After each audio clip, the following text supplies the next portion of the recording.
नमस्कार. आंतरराष्ट्रीय राजकारण पेपर नंबर 9 यामधील आपण राष्ट्रीय सत्तेचे घटक हा मुद्दा पाहतोय. यापूर्वीच्या तासात आपण राष्ट्रीय सत्तेचे भौगोलिक घटक, नैसर्गिक साधनसंपत्ती किंवा आर्थिक घटक, लोकसंख्या, नेतृत्व या 4 घटकांचं आपण थोडक्यात विश्लेषण केलेलं आहे. आंतरराष्ट्रीय राजकारणाच्या दृष्टिकोनातून राष्ट्राची सत्ता ही अत्यंत महत्त्वाची आहे आणि त्यामुळे राष्ट्रीय सत्तेच्या घटकांना अत्यंत महत्त्वपूर्ण स्थान आहे. यामध्ये जो 5वा घटक येतो तो म्हणजे तंत्रविज्ञान व लष्करी शक्ती. राष्ट्रीय सत्तेच्या विविध घटकांना तंत्रज्ञान या घटकाने नवे रूप प्राप्त करून दिले आहे. तांत्रिक प्रगतीमुळे राष्ट्रांचे आंतरराष्ट्रीय क्षेत्रातील महत्त्व वाढलेलं आहे. तांत्रिक व वैज्ञानिक प्रगती असलेल्या राष्ट्रांचा युद्धात विजय होतो याची जास्त खात्री असते. आधुनिक काळात तंत्रविज्ञान यामुळे युद्धतंत्रात आमूलाग्र बदल झालेला आहे. पाश्चात्य राष्ट्रांनी नवनवीन शस्त्रास्त्रे व यंत्रसामग्री याद्वारे साम्राज्य व वसाहती स्थापन केल्या होत्या. आज युद्धतंत्रात फार मोठी क्रांती झालेली आहे. जर्मनी दुसऱ्या महायुद्धात इंग्लंड विरोधी पाणबुड्यांचा वापर केला, तर इंग्लंडने जर्मनी विरुद्ध रणगाड्यांचा वापर केला. तसेच जर्मनी व जपान यांनी विमानांचा वापर केला. तर अमेरिकेने दुसऱ्या महायुद्धात अणुशक्तीचा वापर केलेला दिसून येतो. अमेरिका व रशिया तसेच आज काही प्रमाणात चीन या राष्ट्रांनी क्षेपणास्त्रे, अंतराळ संशोधन, उपग्रहांची निर्मिती केल्यामुळे ही राष्ट्रे आज महासत्ता म्हणून ओळखली जाऊ लागली आहेत. तर आज काही राष्ट्रांनी चंद्रावरती देखील विजय मिळवलेला आहे. मंगळावरती विजय मिळवण्याचा प्रयत्न सुरू आहे. तसेच हायड्रोजन बॉम्ब असेल, अणुबॉम्ब असेल, क्षेपणास्त्र असतील, त्याचप्रमाणे वेगवेगळ्या प्रकारची शस्त्रास्त्र असतील, यांची निर्मिती केल्यामुळे आधुनिक विज्ञान हे अलीबाबा 40 चोर या कथेतील तिळा तिळा दार उघड असा आधुनिक मंत्र बनलेला आहे. त्यामुळे बर्फमय प्रदेश सुजलाम सुफलाम होण्याची शक्यता निर्माण झाली आहे. वाळवंटी प्रदेशातील लोकांना जलमय होण्याची शक्यता आहे. लोकांसाठी पृथ्वीच्या गर्भातील खनिज संपत्ती प्रमाणे सागराच्या पोटातील सागर संपत्ती तंत्रज्ञानामुळे मानवास मिळू लागलेली आहे. एकेकाळी ओसाड जमीन, वालुकामय भूमी या तंत्रज्ञानामुळे सुजलाम सुफलाम होऊ लागलेले आहे. वाढत्या लोकसंख्येमुळे मर्यादित भूप्रदेश असलेल्या राष्ट्रांना यापुढे उपग्रहावरती वास्तव करण्याची क्षमता तंत्रज्ञानाने प्राप्त झालेली आहे. औद्योगिक व तांत्रिक प्रगतीमुळे केवळ राष्ट्रीय सत्तेचा पाया मजबूत होत नाही तर आंतरराष्ट्रीय राजकारणावरती परिणाम होत आहे. तंत्रविज्ञानामुळे आंतरराष्ट्रीय संबंधातील राष्ट्रांच्या राष्ट्रीय सामर्थ्याचा समतोल बिघडण्याची शक्यता निर्माण झाली आहे. विज्ञानाच्या विकासामुळे समाजात भीतीचे वातावरण निर्माण झाले आहे. वैज्ञानिक तांत्रिक प्रगतीमुळे किंवा तंत्रज्ञानामुळे कृषी, उद्योग, शासन, प्रशासन, शिक्षण, संचार साधने, अर्थव्यवस्था, युद्ध संचालन यावरती फार मोठा प्रभाव पडलेला आहे. तंत्रज्ञानामुळे कृषी क्षेत्रात फार मोठ्या प्रमाणात प्रगती होताना दिसून येते. England, America, Russia, France, Germany, Italy, Japan, चीन या राष्ट्रांनी नवनवीन विज्ञान तंत्र कौशल्याचा वापर करून कृषी क्षेत्रात मोठ्या प्रमाणात प्रगती केलेली दिसून येते.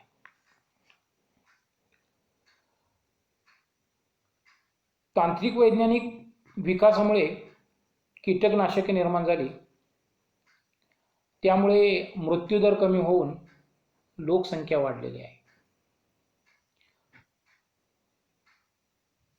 युद्धासाठी तंत्रज्ञानाचा वापर केल्यास उत्तम व प्रभावी शस्त्रास्त्रे,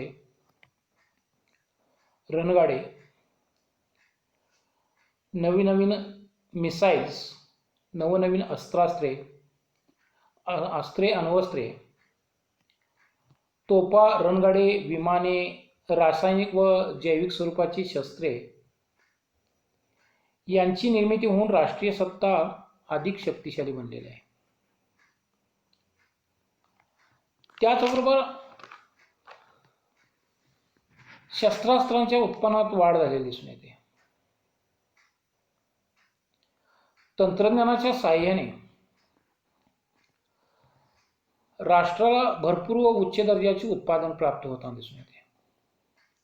त्यासाठी संशोधन शाळा, कार्यशाळा, प्रयोगशाळा यांची मोठ्या प्रमाणात वाढ झालेली आहे. तांत्रिक विकासाचा महत्त्वाचा टप्पा म्हणजे दळणवळणाच्या साधनात झालेली प्रगती होय. त्यामुळे लोकांचे विचार व विचारधारा एका ठिकाणाहून दुसऱ्या ठिकाणी सहज जाऊ शकते. रेडिओ असेल, टेलिव्हिजन असेल, मोबाईल असेल, विमान असेल, रेल्वे असेल, वायरलेस असेल, फॅक्स असेल, त्याचप्रमाणे कॉम्प्युटर असेल, फॅक्स प्रमाणेच त्या ठिकाणी जे काही इंटरनेटची व्यवस्था असेल, याद्वारे ट्विटर किंवा व्हॉट्सअप या माध्यमातून राष्ट्रे सहजासहजी दुसऱ्या राष्ट्राशी संबंध प्रस्थापित करताना दिसून येतात. त्यामुळे या तंत्रज्ञानाचा विकास होत झाल्यामुळे मनुष्यास ताबडतोब एका ठिकाणाहून दुसऱ्या ठिकाणी आपले विचार पाठवता येतात किंवा स्वतः अल्प कालावधीत जगातील कोणत्याही देशात जाता येते. त्यामुळे जग एकमेकाच्या अत्यंत जवळ आलेले आहे. दळणवळणाच्या साधनात झालेल्या विकासामुळे राजनैतिक क्षेत्रामध्ये सुद्धा फार मोठा बदल झालेला दिसून येतो.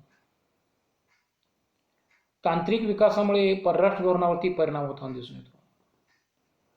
तंत्रविज्ञानाच्या प्रगतीमुळे जग अत्यंत लहान झालेले असून शांतता प्रस्थापित करणे सोपे असले तरी तंत्रज्ञानाच्या विकासामुळे जगाला मृत्यूच्या अगदी जवळ आणून ठेवलेले आहे. कोणत्याही क्षणी दोन राष्ट्रांमध्ये निर्माण झालेला संघर्ष जागतिक बनवून मनुष्याची अस्तित्व धोक्यात येऊ शकते.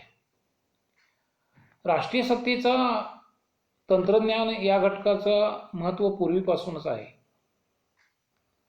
ज्या राष्ट्राजवळ नवनवीन तंत्रज्ञान आहे ते राष्ट्र प्रभावी व विजयी ठरते. वाफेवर चालणारी जहाजे असतील, बंदुकीची दारू असेल, या प्रगत तंत्रज्ञानाच्या जोरावर स्पेन असेल, पोर्तुगाल असेल, इंग्लंड असेल, फ्रान्स असेल, या पश्चिम युरोपियन राष्ट्रांनी आशिया आफ्रिका खंडांच्यावरती विजय मिळवलेला होता. तंत्रज्ञानाच्या श्रेष्ठत्वामुळे युरोपियन राष्ट्रांचे साम्राज्यवाद वसाहतवाद स्थापन केलेला होता. तंत्रज्ञानाच्या विकासामुळे आंतरराष्ट्रीय क्षेत्रात सत्ता संतुलन असेल, राजनैतिक पद्धतीत फार मोठ्या प्रमाणात आमूलाग्र बदल झालेला आहे. तंत्रज्ञानामुळे शेती, औद्योगिक क्रांती होऊ लागलेली आहे. अमेरिका हे राष्ट्र प्रथम दर्जाचे राष्ट्र बनलेले असलं तरी सुद्धा आज अमेरिकेस रशिया असेल, चीन असेल, या राष्ट्रांशी स्पर्धा करावी लागत आहे.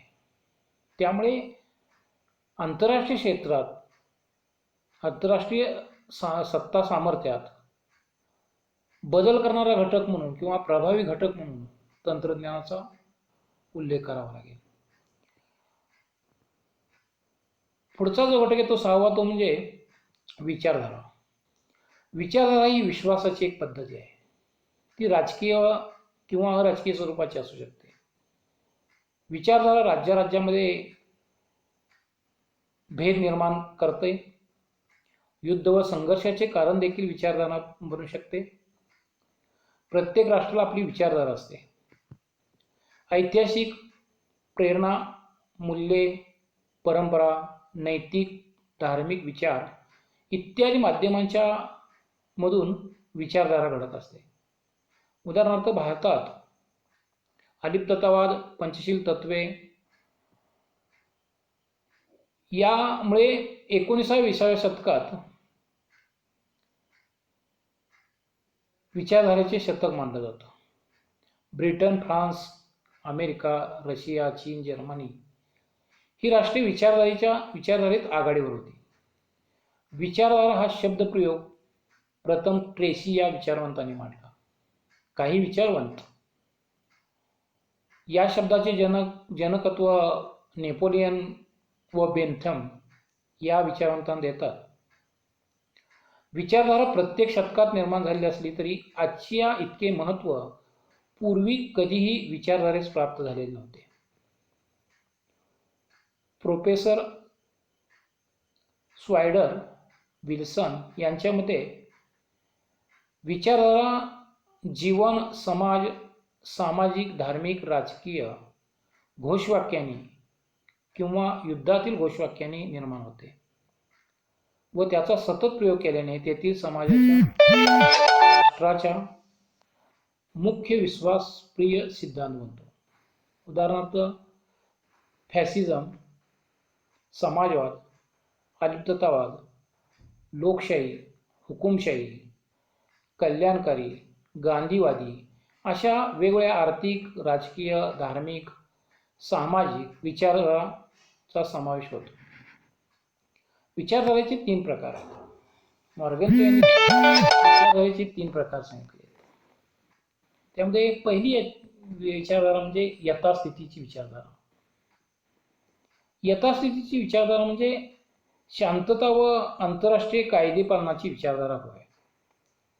आंतरराष्ट्रीय राजकारणात आहे ती परिस्थिती टिकवून ठेवण्यासाठी यथास्थितीच्या धोरणाचा पुरस्कार केला जातो.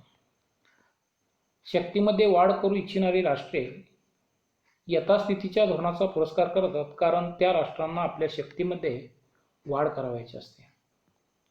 विकसनशील राष्ट्रे आपल्या राष्ट्राचा विकास करण्यासाठी यथास्थितीच्या धोरणाचा पुरस्कार करतात. दुसरी विचारधारा म्हणजे साम्राज्यवादी विचारधारा. साम्राज्यवादास विचारधाराची गरज असते. साम्राज्यवादी राष्ट्रांना आपल्या साम्राज्याचा विस्तार करावायचा असतो. त्यासाठी साम्राज्यवादी राष्ट्रे आक्रमण करतात, परंतु त्या आक्रमणाला कोणत्या ना कोणत्या विचारधारेचा आधार देतात. उदाहरणार्थ इंग्लंडने साम्राज्यवाद व वसाहतवादाचे कारण गोऱ्या माणसांचे कर्तव्य हे दिले होते. दुसऱ्या महायुद्धानंतर अमेरिका व रशिया या महासत्तांमधील शीतयुद्धास अमेरिकेने हुकुमशाही साम्यवादाविरुद्ध भांडवलशाही लोकशाहीच्या रक्षणासाठी हे कारण दिलं होतं. अमेरिकेने फिलिपाईन्सवर विजय मिळवताना मानवतेच्या रक्षणासाठी हे कारण दिलेले होते. साम्राज्यवादी विचारसरणी कोणत्या ना कोणत्या कारणाच्या आधार घेऊन आपलं कार्य उद्देश साध्य करीत असते. तिसरी विचारधारा आहे संदिग्ध विचारधारा. ही विचारधारा निश्चित नसते. या विचारधारेचे राष्ट्रीय उपयोग राष्ट्रीय कधी आक्रमणासाठी तर कधी यथास्थितीच्या धोरणासाठी करत असतात. इंग्लंडने सत्तादूर संतुलनाचा उपयोग स्वतःच्या साम्राज्य व हितसंबंध टिकवण्यासाठी केला होता. काश्मीरबाबत पाकिस्ताननेही यथास्थितीच्या धोरणाचा पुरस्कार केला होता. तर विचारधारेमुळे त्याचे मूल्यमापन करत असताना थोडक्यात गुण आणि दोष यांचा विचार करत असताना विचारधारेमुळे राष्ट्रामध्ये लोकांच्यामध्ये एकता निर्माण होते. विविध जाती धर्माचे लोक ज्या देशात आहेत त्या देशात एकता निर्माण करायची असेल तर विचारधारेचा उपयोग केला जातो. उदाहरणार्थ रशियाने विचारधारेच्या आधारे जाती धर्माच्या लोकांच्यामध्ये एकता निर्माण केली होती. ज्या देशामध्ये असंतोष नैराश्य असेल त्या देशात विचारधारेच्या प्रचारासाठी योग्य मानला जातो. साम्यवाद फॅसिस्टवाद यांचा प्रचार करताना विचारधारेचा आधार घेतला होता. विचारधारेमुळे लोकांच्यामध्ये धर्म राष्ट्रभाषा राष्ट्रप्रेम करण्याची भावना निर्माण होते, त्यागाची भावना निर्माण होते आणि त्यामुळे राष्ट्रशक्तीच ते पोषक ठरते. विचारधारेचा विचार करत असताना त्याचे काही दोष आहेत. विचारधारेमुळे जागतिक संघर्षाचं वातावरण तयार होतं. दुसऱ्या महायुद्धानंतर जे काही जागतिक राजकारणामध्ये द्विध्रुवीकरण झालं त्याचं कारण विचारधारा होती. जागतिक राजकारणात साम्यवाद विरोधी भांडवलशाही लोकशाही असे दोन गट निर्माण झाले. याचा आधार सुद्धा विचारधाराच होती. याचं कारण विचारधारा असलेली दिसून येते. काही विचारधारा लोकांच्या भावना उत्तेजित करण्याचे कार्य करतात. अशा विचारधारेचा उपयोग राज्यकर्ते करतात. त्यातून राष्ट्राची आक्रमक प्रवृत्ती वाढते. विचारधारेमुळे जागतिक प्रश्न सुटत नाहीत तर ते अधिक गुंतागुंतीचे बांधतात असं आपल्याला या ठिकाणी दोष मानता येईल. याचे परिणाम विचारात घेतले तर विचारधारामुळे जागतिक राजकारणात द्विध्रुवीकरण झालं. साम्यवाद विरुद्ध भांडवलशाही लोकशाही असे संघर्ष निर्माण होऊन जगात अमेरिके विरुद्ध रशियन गट असे दोन गट जगाचे निर्माण झाले. त्यातूनच जगात शांतता निर्माण करण्यासाठी जी काही संयुक्त राष्ट्र संघटना निर्माण झाली त्या संयुक्त राष्ट्र संघटनेला शांतता प्रस्थापित करण्याच्या कार्यात अडथळे निर्माण झाले. तसेच बडी राष्ट्रे नवोदित राष्ट्रांना आपल्याकडे प्रभावित करण्यासाठी आपल्या गटात ओढण्यासाठी विचारधारेचा उपयोग करतात. विचारधारेमुळे बड्या राष्ट्रांच्या मध्ये एक प्रकारचं शीत युद्ध निर्माण झालं. परिणामतः काही स्वतंत्र राष्ट्रे अलिप्त असलेली दिसून येतात. अलिप्तवादी चळवळ उदयास आली. विचारधारेचा परिणाम म्हणून लोकशाही विचारधारेचा उदयामुळे परराष्ट्र धोरण ठरवताना लोकमताचा प्रभाव पुढे आला. अशा प्रकारचे वेगवेगळे परिणाम विचारधारेचे दिसून येतात. विचारधारा एक राष्ट्राचे सामर्थ्य वाढवणारे घटक म्हणून या ठिकाणी विचार करता येईल. त्याचप्रमाणे राष्ट्राचे सामर्थ्य वाढवणारा घटक म्हणून विचार करत असताना जे काही इतर घटक आहेत त्यामध्ये राष्ट्रीय चारित्र्य हा एक राष्ट्रीय सत्तेचा घटक मानला जातो. कारण राष्ट्रीय सत्तेच्या जडणघडणीमध्ये राष्ट्रीय चारित्र्य महत्त्वपूर्ण असतो मानला जातो. राष्ट्रीय चारित्र्य म्हणजे राष्ट्रहिताला राष्ट्र विकासाला प्राधान्य देण्याची व्यक्तीची मनोवृत्ती होय. व्यक्तीपेक्षा राष्ट्रहित राष्ट्र विकास राष्ट्र कल्याण यांना महत्त्व देणारी व्यक्तीची मनस्थिती म्हणजे राष्ट्रीय चारित्र्य होय.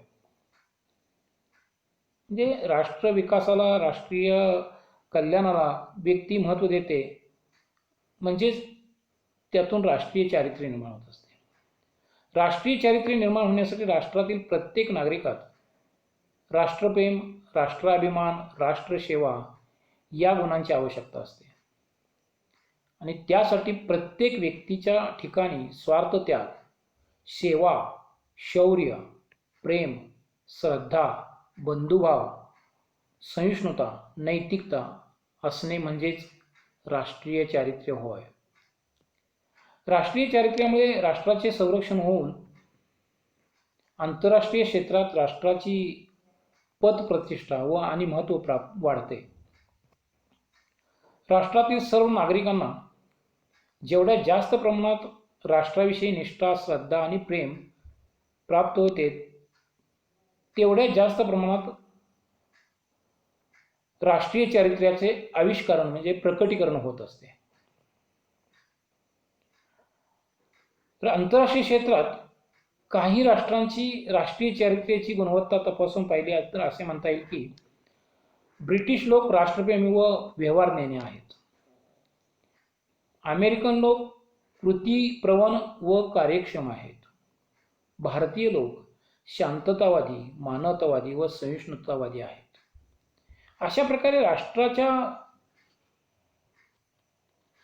समाजामध्ये किंवा राष्ट्रीय समाजामध्ये राष्ट्रीय चारित्र्याच्या एखाद्या पैलूने प्रकाश टाकल्यास तेथील लोकांच्या मनोधैर्याचा, नीतिमत्तेचा आणि राष्ट्रीय चारित्र्याचा प्रभाव पडून राष्ट्रीय सत्तेचे प्रकटीकरण होते.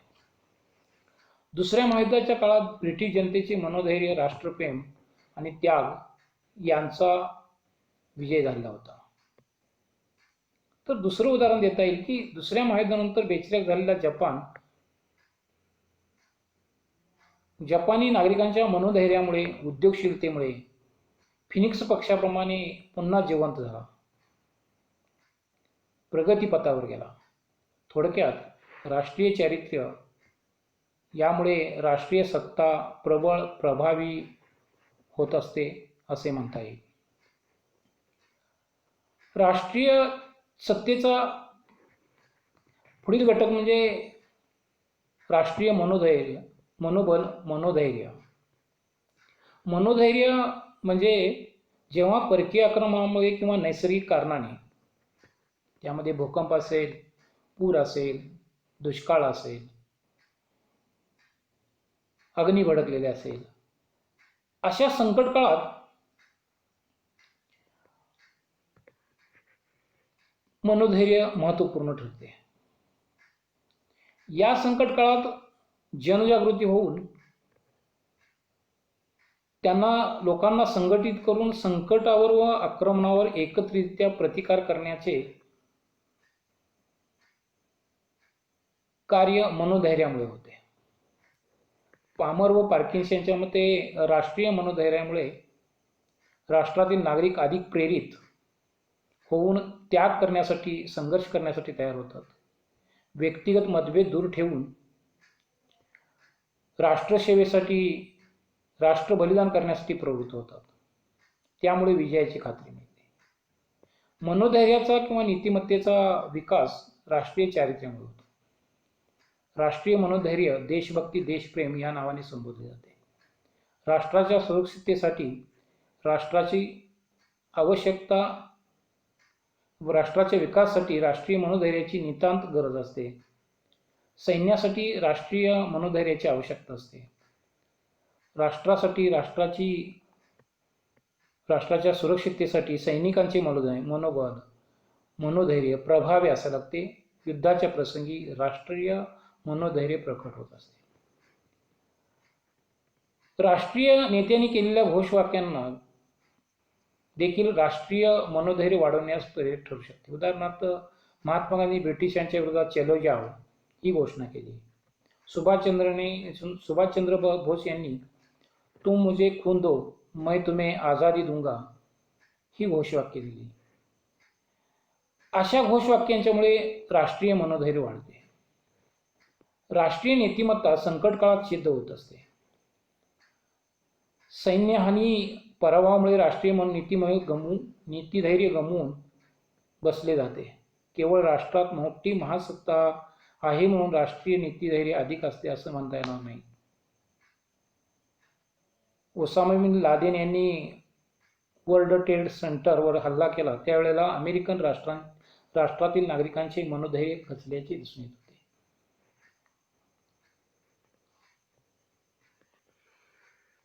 तर 1 मे 1911 रोजी पाकिस्तानमधील अबोटाबाद येथे ठार झाल्यानंतर 1 मे 2011 रोजी पाकिस्तान येथील अबोटाबाद येथे ओसामा बिन लादेन ठार झाल्यामुळे अमेरिकन राष्ट्रातील नागरिकांनी गमावलेले राष्ट्रीय मनोधैर्य पुन्हा वाढल्याचे दिसून येते. शेवटचा मुद्दा येतो तो म्हणजे राजकीय आर्थिक व्यवस्था. राज्याची जी शासन व्यवस्था असते तिला जनतेची मान्यता आवश्यक असते. संस्कृतीची एकरूप होऊन राष्ट्रीय सत्ता अधिक प्रभावीपणे प्रकट होत असते. लोकशाही असेल, सर्वंकष शासन व्यवस्था असेल, साम्यवादी व्यवस्था असेल, महाजनशाही व्यवस्था असेल, अशा वेगवेगळ्या शासन प्रणालींना राष्ट्रातील नागरिकांनी स्वीकारून तिला पाठिंबा दिला असेल, तिचा परिणाम राष्ट्रीय सत्तेवर होतो. राजकीय व्यवस्थेप्रमाणेच आर्थिक व्यवस्थेचाही परिणाम त्या ठिकाणी होत असतो. आर्थिक व्यवस्था म्हणजे राज्यातील उत्पादन व वितरण व्यवस्था. यासाठी केलेले नियम व पद्धती, यासंबंधीचे नियम. भांडवलशाही असेल, समाजवादी असेल, मिश्र सहकारी अशा आर्थिक स्वरूपाची व्यवस्था असेल, अशा राज्य व्यवस्थेमध्ये आपल्या प्रगतीच्या राष्ट्रीयताच्या दृष्टीने योग्य असे आर्थिक व्यवहार व्यवस्थेचा स्वीकार केला जातो. देशाची औद्योगिक व आर्थिक प्रगती होऊन राज्य समृद्ध संपन्न असते तेव्हा ते राज्य अन्य राज्यावर आर्थिक वर्चस्व गाजवू शकते. अमेरिकेने वर्चस्व प्रस्थापित करण्याचा जो 20व्या शतकात प्रयत्न केला त्याला आर्थिक संपन्नता असल्यामुळे आंतरराष्ट्रीय राजकारणात वर्चस्व प्रस्थापित केलेले आहे. राष्ट्रीय सत्तेवर कमकुवत, दुर्बल, दरिद्री राष्ट्रांना मदत करून अमेरिकेने त्या राष्ट्रांच्यावरती वर्चस्व प्रस्थापित केले. राष्ट्रीय सत्ता प्रभावीपणे प्रकट करण्याच्या दृष्टिकोनातून राज्याने कोणती शासन व्यवस्था व कोणती आर्थिक व्यवस्था स्वीकारावी यासंबंधीचे निश्चित असे धोरण किंवा ठोकताळा सांगता येत नाही. पण राष्ट्राच्या विकासासाठी जी शासन व्यवस्था आणि जी अर्थव्यवस्था उपयुक्त ठरते त्या अर्थव्यवस्थेतून राजकीय व्यवस्थेस त्या ठिकाणी राष्ट्रीय सत्तेचे घटक म्हणता येईल. राष्ट्रीय सत्तेची जडणघडण करणारी साधनसंपत्ती व परराष्ट्र नीती यांचा समन्वय राष्ट्रांनी साधला पाहिजे. तसंच साधनसंपत्तीच्या विविध घटकांचा समन्वय साधून त्या साधनसंपत्तीच्या आधारे राष्ट्राची प्रगती केली पाहिजे. आणि राष्ट्राने ठरवले परराष्ट्र धोरणाला जनतेचा, लोकमताचा पाठिंबा असला पाहिजे असं आपल्याला राजनीती व आर्थिक दृष्टिकोनातून राष्ट्रीय सत्तेच्या बाबतीत म्हणता येईल. राष्ट्रीय सत्तेचे जे मूल्यमापन आहे याचा विचार करत असताना राष्ट्रीय सत्तेवरती त्या ठिकाणी राष्ट्रांच्या तुलनात्मक अभ्यास केला पाहिजे. एखाद्या राष्ट्राची राष्ट्रीय सामर्थ्य जास्त आहे म्हणून तो प्रभावी आहे असं म्हणून चालणार नाही, तर त्या ठिकाणी इतर राष्ट्रांच्या शक्तीचा, सामर्थ्याचा तुलनात्मक अभ्यास केला पाहिजे. तरच त्या ठिकाणी सामर्थ्यवान राष्ट्र आहे याचा विचार करता येईल.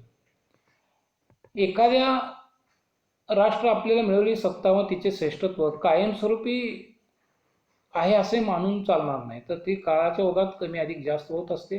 उदाहरणार्थ रशियाच्या बाबतीत रशियाचे विघटीकरण जे झालं किंवा 1990 नंतर रशियाचं विघटीकरणाचा परिणाम रशियाची सामर्थ्य सत्ता कमी झालेली दिसून येते.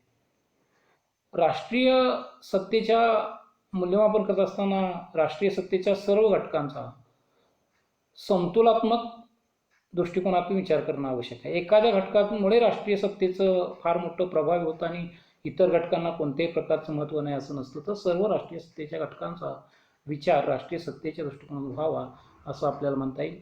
अशा प्रकारे आपल्याला राष्ट्रीय सत्तेचा घटक म्हणून या ठिकाणी राष्ट्रीय सत्तेचा विचार करता येईल असं आपल्याला म्हणता येईल.